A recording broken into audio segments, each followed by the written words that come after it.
Brought to you by KR Mangalam University. We provide you the platform to turn your dreams into reality. Give wings to your aspirations with KR Mangalam University. Bihar के मुजफ्फरपुर में 9 साल की बच्ची के साथ दरिंदगी की गई थी। इसके बाद बच्ची को अस्पताल ले जाया गया था। बता दें कि गांव वालों ने बच्ची को देखा था, खून से सनी वो खेत में पड़ी हुई थी। तालाब के किनारे वो बच्ची की बॉडी पड़ी थी, अधमरी सी हालत में थी। फौरन उसे अस्पताल ले जाया जाता है, SKMCH। बच्ची का इलाज चलता है। 26 मई से लेकर 31 मई तक वहाँ इलाज चलता है। इसके बाद वहाँ की डॉक्टरों की जो टीम होती है वो कहती है कि बच्ची के स्वास्थ्य में कोई भी हलचल नहीं हो रहा है, कोई भी सुधार नहीं हो रहा। इसके बाद उसे रेफर कर दिया जाता है पटना मेडिकल कॉलेज में। Patna medical college and hospital जो है वहाँ का फेमस हॉस्पिटल है। बच्ची को लेकर परिजन जो है एम्बुलेंस में पहुँचते हैं पटना मेडिकल कॉलेज। अब वहाँ पर एम्बुलेंस में बच्ची को बता दें कि ऑक्सीजन लगी होती है और इस दरमियान बच्ची के परिजन जो है वेट करते रहते हैं एडमिशन के लिए। 2 से 3 घंटे की देरी होती है। एम्बुलेंस में बच्ची ऑक्सीजन पे रहती है लेकिन किसी को कोई फर्क नहीं पड़ता। इसकी एक तस्वीर हम दिखाते हैं जहां पर परिजन और डॉक्टर जो वहां के पटना मेडिकल कॉलेज के हैं उनमें क्या बातचीत हो रही थी और कैसे वहां पर गैदरिंग हो गई थी। और इसके साथ ही वहां पर जो नेता थे वो प्रोटेस्ट पर उतर आए थे, जिसके बाद पटना का फेमस जो मेडिकल कॉलेज है और हॉस्पिटल है उसको उस बच्ची का एडमिशन लेना पड़ा और उसका इलाज शुरू करना पड़ा। बता दें कि इसके बाद वहाँ पर जो स्थिति होती है लगभग 5 से 6 घंटे तक वो बच्ची वहाँ पर होती है, जिसके बाद उसकी स्थिति जो होती है खराब से बद से बदतर होने लगती है और डॉक्टर उसे लगातार ऐसा डोज देते हैं जिसकी वजह से बच्ची, आपको बता दें कि 6 से 7 घंटे के भीतर ही उसकी मौत हो जाती है। पहले तो उसे वेंटिलेटर पर रखा जाता है और आखिरकार उसकी मौत हो जाती है। इसके बाद बिहार में जो हाहाकार है, बिहार में जो बवाल है और बिहार में जो राजनीतिक हलचल है वो लगातार सुर्खियां बटोर रहा है। यहाँ तक कि CM और डिप्टी CM तक बात आ चुकी है कि जिस तरह से वहाँ पर बिहार में लॉ एंड ऑर्डर है और जिस तरह से मेडिकल अथॉरिटी जो उस बच्ची के साथ की है उस पर लेकर लगातार जो विपक्ष है हमलावर है। और इसके साथ ही वो कई ऐसे सवाल उठा रहे हैं कि बिहार में इस तरह से जो स्वास्थ्य मंत्री हैं उनका बयान 2 से 3 दिन बाद आता है। लगातार लोग वहां पर प्रोटेस्ट कर रहे हैं। बच्ची का सही समय पर इलाज नहीं किया गया जिसकी वजह से उसकी मौत हो जाती है। आपको बता दें कि कई ऐसे चीज हैं जो लगातार बिहार में इस वक्त उबाल मार रहा है। एक और राजनीतिक हलचल है विधानसभा इलेक्शन को लेकर, दूसरी ओर इस तरह की हलचल है जो अभी आप देख रहे हैं स्क्रीन पर। से कर दिया इमरजेंसी बात हथुआ तो ये तब तक ले तो बच्ची दम तोड़ देगी। ठीक है डॉक्टर लगे हुए हैं वहाँ एम्बुलेंस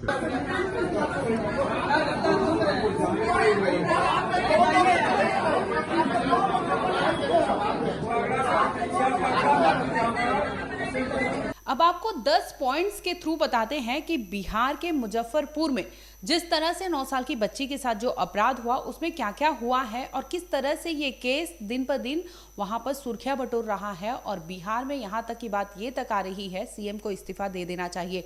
राहुल गांधी तक ने ट्वीट किया है। इसके साथ ही आपको बता दें तेजस्वी यादव जो है वो भी हमलावर है जिस तरह से वहां पर चीजें हुई है।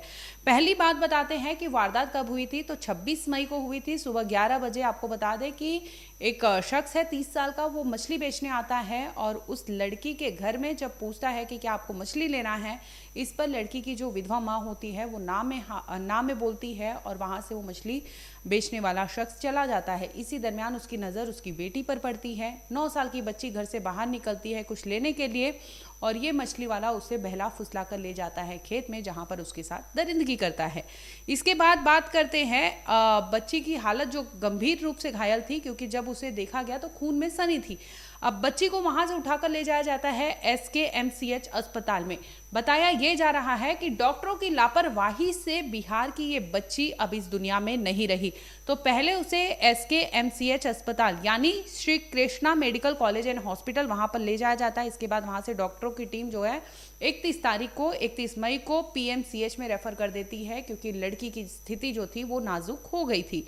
इसके बाद पीएमसीएच पहुंचते ही 2 से 3 घंटे तक पेरेंट्स को वेट कराया जाता है। बच्ची वहां पर एम्बुलेंस में जिंदगी और मौत से लड़ रही थी, लेकिन डॉक्टरों की टीम है वहां पर एडमिशन से वो उसे एडमिशन नहीं दे रहे थे। ये वार्ड से वो वार्ड, फलाना ढिमका, तमाम तरह की चीज़ें वो बता रहे थे उनके पेरेंट्स को कि यहाँ पर आईसीयू में बेड नहीं है, ये नहीं है, जिसके बाद लगभग 2 से 3 घंटे की देरी होती है, जिसके बाद आखिरकार बच्ची को वहाँ पर अस्पताल में एडमिट किया जाता है। ये सबसे बड़ा रीज़न है कि 2 से 3 घंटे की डिले है। आप सोचिए कि एक बच्ची का गला रेता गया है, एक बच्ची के जख्म है पेट पर, और वो बच्ची सांस लेने के लिए वो कैपेबल नहीं है, ऑक्सीजन सपोर्ट से वो सांस ले रही है।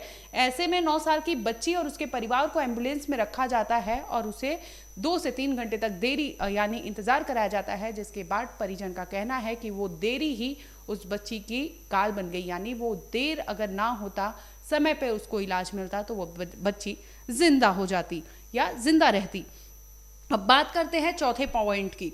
नेग्लिजेंस एंड ओवर मेडिकेशन की बात आ रही है। नेग्लिजेंस आप साफ तौर पर देख सकते हैं, जिस तरह से पीएमसीएच अस्पताल के बाहर एम्बुलेंस में लड़की इनका ऑक्सीजन पे है और उसे वेट कराया जा रहा है। दूसरी ओर एक तस्वीर हम दिखाते हैं जिसमें झड़प हो रही है, भीड़ है। लोग कह रहे हैं कि थोड़ी सी देरी हो जाएगी तो बच्ची की जान जा सकती है, क्योंकि उसकी जो स्थिति है लगातार गंभीर बनी हुई है, लेकिन किसी को कोई फर्क नहीं पड़ता। आप तस्वीरें देख सकते हैं। इसके बाद हालांकि डॉक्टरों की टीम ने पीसी किया है, जिसमें उन्होंने अपना कॉलर साफ बताया है, लेकिन जो स्थिति है, जो भीड़ है, अपने आप में बड़ी गवाही दे रही है कि किस तरह से वहां के डॉक्टरों की टीम ने और डॉक्टरों ने उस लड़की के साथ किया होगा, यानी नेग्लिजेंस। और इसके साथ ही परिवार ने यह बताया कि 25,000 रुपए तक भी एक गवर्नमेंट हॉस्पिटल में 25,000 रुपए देने पड़े हैं परिजन को। यह बड़ा आरोप परिवार की तरफ से लगाया गया है। अब ये मामला जैसे ही तूल पकड़ता है तो आपको बता दें कि नेशनल ह्यूमन राइट कमीशन जो है, उन्होंने फटाक से नोटिस जारी किया बिहार के, क्योंकि वायलेशन ऑफ ह्यूमन राइट्स उन्होंने माना है कि इस तरह से जिस बच्ची 9 साल की बच्ची तड़प कर मौत हुई है, समय से उसे मेडिकल इलाज नहीं मिला है और उसके इलाज में लापरवाही हुई है, नेग्लिजेंस हुआ है, जिसके बाद उन्होंने नोटिस इशू किया चीफ सेक्रेटरी को और डीजीपी बिहार को। उन्हें कहा है कि 2 सप्ताह के अंदर, यानी आपको 14 दिन के भीतर इस पर बताना होगा कि ये लापरवाही क्यों हुई थी और किस वजह से उस बच्ची की जान गई है, क्योंकि वायलेशन ऑफ ह्यूमन राइट यहाँ पर उनको नजर आता है। छठवां पॉइंट बताते हैं, आरजेडी के जो तेजस्वी यादव है, उन्होंने कहा है कि इलेक्शन वहां पर इस कदर इलेक्शन का माहौल पसरा हुआ है कि वो जस्टिस को ध्यान ही नहीं दे रहे हैं। जस्टिस को सुपरसीड करके वो इलेक्शंस पर ध्यान दे रहे हैं। उन्हें कोई मतलब नहीं है कि उस बच्ची के साथ जस्टिस हुआ है कि नहीं। फिलहाल आपको बता दें कि इस मामले में जो आरोपी है, पुलिस उसे गिरफ्तार कर चुकी है। चौंकाने वाली बात यह है कि वो हैबिचुअल ऑफेंडर है।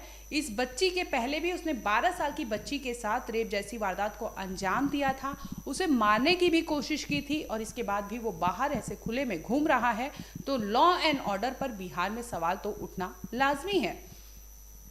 अब बात करते हैं 7वें पॉइंट की। NCW यानी नेशनल कमीशन ऑफ विमेन, इनको लेकर इन्होंने भी अपना सिस्टमैटिक फेल्यूर को लेकर इन्होंने भी सुओमोटो जो कॉग्निजेंस होता है उसे लिया है। विजया रेहटकर, उन्होंने सुओमोटो कॉग्निजेंस लेकर कहा है कि इस तरह से जो वायलेशन है वो सिस्टमैटिक फेल्यूर दिखा रहा है। एक 9 साल की बच्ची इलाज के लिए तड़प कर मर गई, वो भी वो रेप पीड़िता थी, यानी उसके साथ पहले ही अपराध हुआ है और ऐसे में उसे सपोर्ट देने के बजाय उसे मेंटली और फिजिकली उसे सपोर्ट देना चाहिए, बजाय इसके कि वहाँ पर उसके परिवार के साथ उसके ज़िंदगी के साथ खेला गया और इस तरह से बच्ची की मौत हो गई।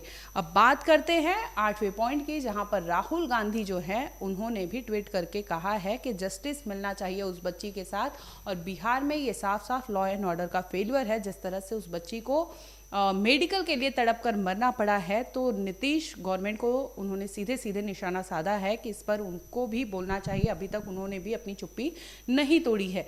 हालांकि आपको बता दें कि बच्ची जो है उनको 4 लाख दे दिया गया है उनके परिवार को और इसके साथ ही इस केस को फास्ट ट्रैक के तहत इसे आगे प्रोसीड करने के लिए कहा गया है।